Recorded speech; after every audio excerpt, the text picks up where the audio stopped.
Okay, we've all been there, right? You meet someone, there's that spark, you fall in love. You choose them, and it feels like the most personal, the most conscious decision you could possibly make. But what if I told you that wasn't the only choice being made?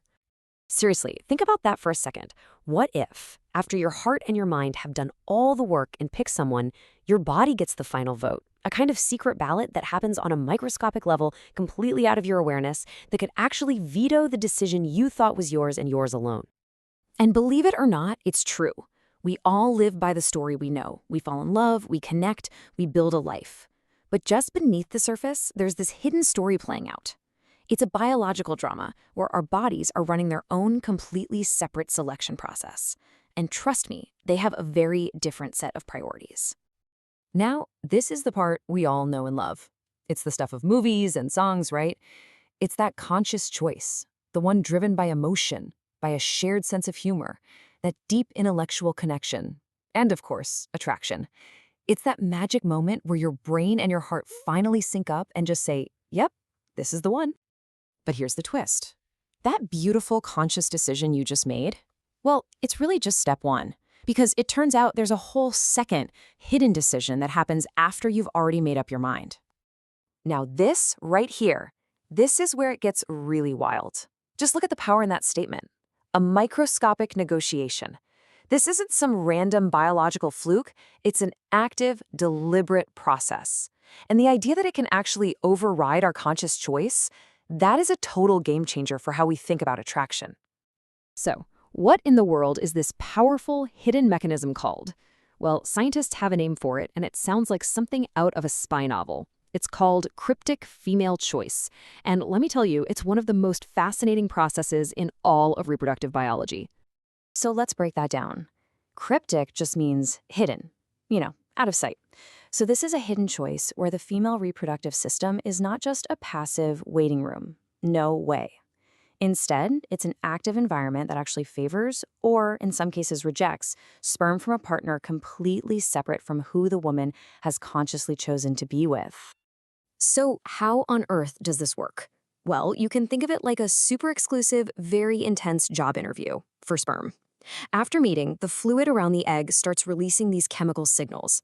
These signals are like a secret code or a secret handshake, and only sperm with the right genetic resume can even understand it.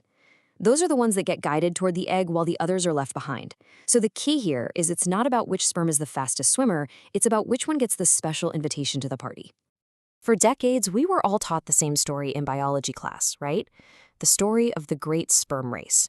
Millions of sperm battling it out, and the strongest, fastest one wins the ultimate prize. A totally passive egg, just waiting around.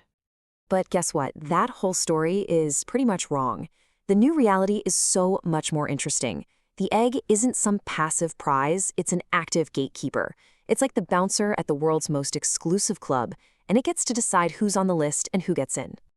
All of this begs a really big question, though. Why? Why would our bodies develop such a complicated, secret system? Well, the answer has absolutely nothing to do with love or romance, and everything to do with biology at its most basic, fundamental level. At the end of the day, the number one goal here is genetic compatibility. That's it. The body is trying to secure the best possible genetic handshake to create the healthiest possible offspring. And those chemical signals? That's the tool it uses to test for that compatibility, attracting sperm that are a good genetic match, and, yeah, maybe pushing the not-so-great ones to the side. And this table really lays it all out perfectly. You've got these two parallel choices happening. Your social choice, that's based on love, on shared values, and the goal is an emotional partnership. But then there's the biological choice. That's based on chemical signals and how well your genes fit together. And its only goal is the genetic fitness of your kids. Now, sometimes they align perfectly, but they don't have to. So what does this all mean for us? For our relationships? For how we think about love and connection? Does it mean our conscious choices are meaningless? Absolutely not. This is the really important part. This science doesn't cancel out love. Not at all. If anything, it just makes the story of human attraction that much richer, that much more complex. It means that for a partnership to lead to a family, it's not just one yes that has to happen, but two.